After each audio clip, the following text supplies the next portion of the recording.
We are interviewing Robert C. Davis. We are on part 8. He was born in 1919, lifelong resident of East Palestine. And I don't think I mentioned today's date, March 15, 2015. All right, Bob, tell me about this house you bought. What'd you say, on East North Avenue? On East North Avenue. How much did you pay for this house? $9,500.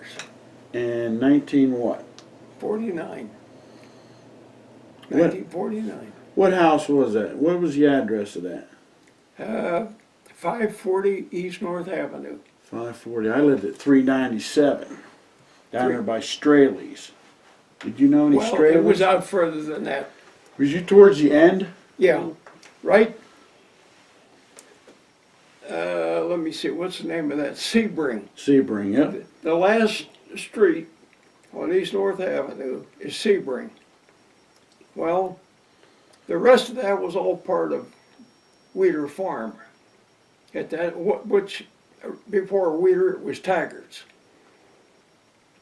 Newman McConnell went out there and they bought 5 or 6 lots. On my side of the street, he bought 3 lots. On the other side of the street, he bought 2 lots. And the first houses he built was one facing Sebring on the corner, and the other was the next house up. And on this side, there was Sebring, was an empty lot there. And then the next lot was where I bought the house, and one lot beyond that is where, let me see, Walkers. uh, Walkers. Walker's, Jim Walker and his wife. They lived there, and I was working for Lawrence Hart then, and a guy by the name of Gene Emge, who was, I got acquainted with him at the hotel because it was his stepfather and mother that run the hotel at that time.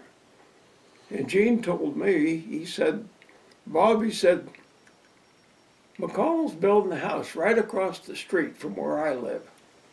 And he said, I think it's about ready to move into. He said, why don't you go talk to him? Well, when I come back from the service, my wife and Diane, my oldest daughter, I was working down at the mill, remember? Yep, yep. And then I went to the railroad. I quit the railroad and went down to Kabuta and got on the guard force down there until, You started shooting lights out, huh? yeah, you remember that. Oh, yeah. I've Okay. watched your interviews. Okay.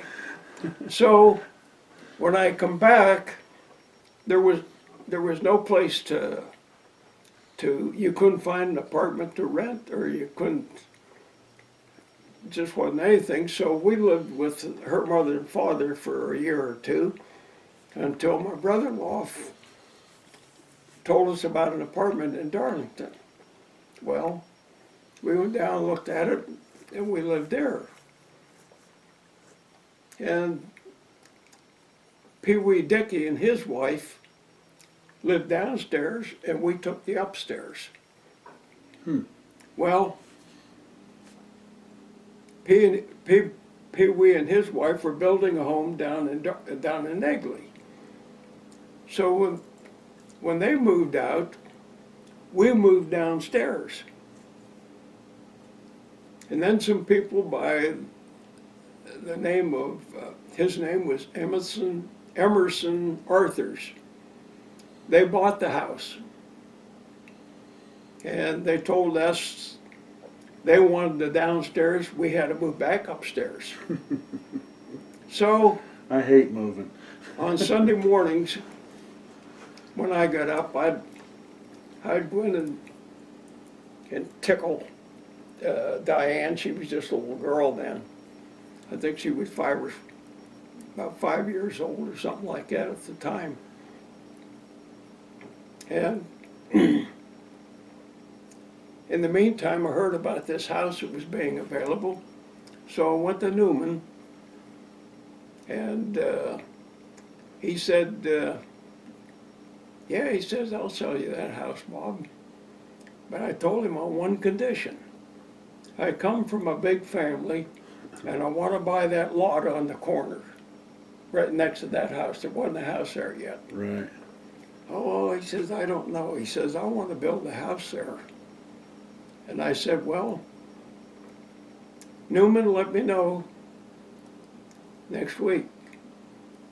So he finally decided to sell me that lot. And I said, how much do you want for it? He says, well, I'll have to have $350 for it. Wow. I said, okay. The house was $9,500. So, with the money that I saved, that my dad started me saving, plus what I had in the Union Commercial and Savings Bank at that time, I went over and drawed out $1,000, and Newman was working on another place down in Negley, and I went down there, told him I had the $1,000, and I went out to see all the area, and he told me, that was the guy I worked for on the farm. He always told me, he says, Bob, when you want to build a house, you come and see me. Well, when I went to see him, he said, gee, he says, you know, I've loaned out a lot of money, and he says, I'm a little bit short right now, but I can loan you $1,000. And he said, how much more do you need? I said, well, I've got 1,000. You can give me 1,000, that's 2,000. And he says, come with me, we'll go up to the bank and I'll get you the rest of it. So we went up to the New Waterford Bank, went back into the director's office, and Bill Ferguson was the cashier then. And we sat down at the table, and he said, he says, how much does this young man need? Well, he said, he's got 1,000.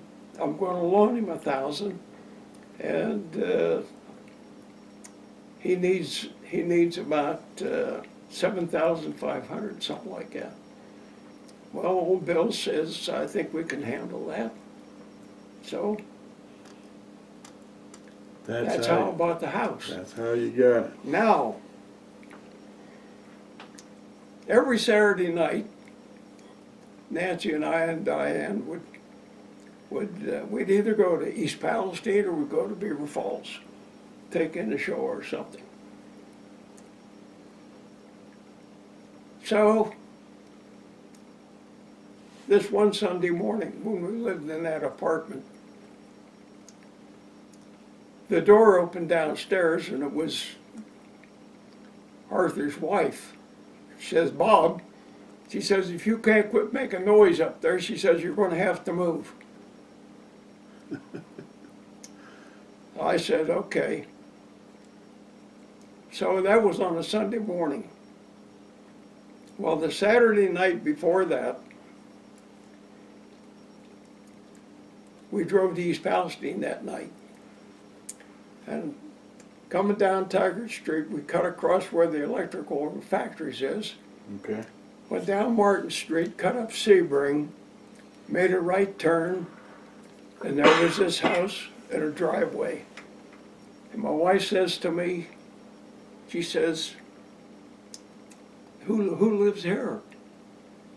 And I said, well, nobody at the present, but I want to show you something. So She didn't know nothing about no, this. she didn't This know was a anything big about it. surprise. She didn't know anything. And I told her, I said, well, I took the key out of my pocket and opened the door, and I said, go ahead and see if you like this place. So she went in, and she looked all around. Everything was brand new. The floors were all nice, shiny, varnished, you know, and everything. And I said, what do you think of this place?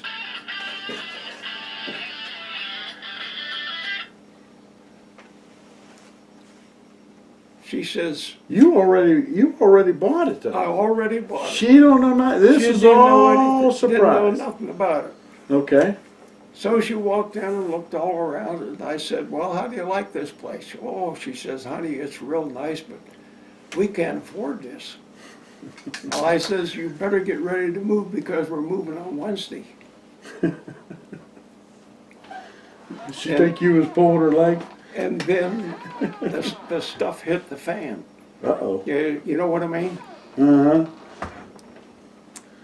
She says, after she had got her bearings, she said, you mean to tell me that you bought this house without even saying a word to me? And I said, well, I just wanted to surprise you. Because I didn't know when I looked at that house myself that I could swing that deal, but I did. And we lived there for 10 years until we come down and bought this place. The one next door right here. Yeah. Hmm. Yeah. But did you just kind of outgrow that house? I mean, it was just. I'll tell you, after 10 years, I was going to do one of two things. I was going to buy a bigger house Bigger. or build onto that one out there. After it's all said and done, of all the things I've ever done down here, I would have been better off if I had built onto that house out there. Because there was plenty of room to build onto it. But What- that's hindsight. Just something you didn't know at the Yeah. time. But I come down here, I was telling my brother Cork, and he was delivering groceries for Rook and Broads. And back in those days, you could call Rook and Broads or Morse's or any of the other stores and put in an order and they would deliver it to you. You didn't have to go to town. So he come down here one day and Doc Reese had passed on. And Mrs. Reese, there wasn't enough money left for her to keep this property. And actually, she had to go to work at the Columbiana Pump Company. And Mrs. Reese says to Corky, she said, Corky, do you know anybody would like to buy this place? Well, you know, this was a show place down here. There was a picket fence running from this property clear down. To the woods? Yeah, To the clear barn. down To to the the barn. end. And she said, well, Corky told her that I was thinking about getting a bigger place. So then she called me up. And I told her, I just told Mrs. Reese, I says, well, that's more than I can afford right now. Well, she says, you come on down and look at it. Maybe we can make some kind of a deal. And we did. Nancy and I went down and Nancy took one look at it and says, oh, she said, this is beautiful. And so, When would this be? About 19 what? 59. 1950? We moved down here in November of 1959. Okay. And so we worked out a deal. It turns out that I bought that house and 12 and a half acres of land down here for $18,000. Now, it was back in 1959. That's unheard of today. Oh, you yeah. You can't. Oh, even- you can say that again. You couldn't buy half of that. Well, just let me tell you something.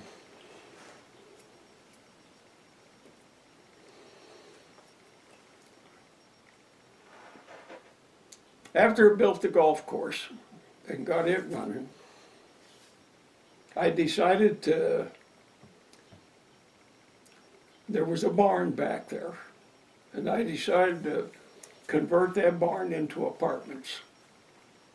because old Mr. Spate told me I was a damn fool to leave that building set there and not being used. I think I seen a picture of that big barn. It was it's. It's still Yeah, there. I Oh, showed it it's to you still. last week. Oh, okay, yeah. And I got to thinking about it, and I talked it over with Nancy, and after she saw how nice it was going to be, she says, both of the girls are married, and they're out on their own. We don't need this big house. And I agreed with her. She said, why don't we take I was going to put 4 apartments in there.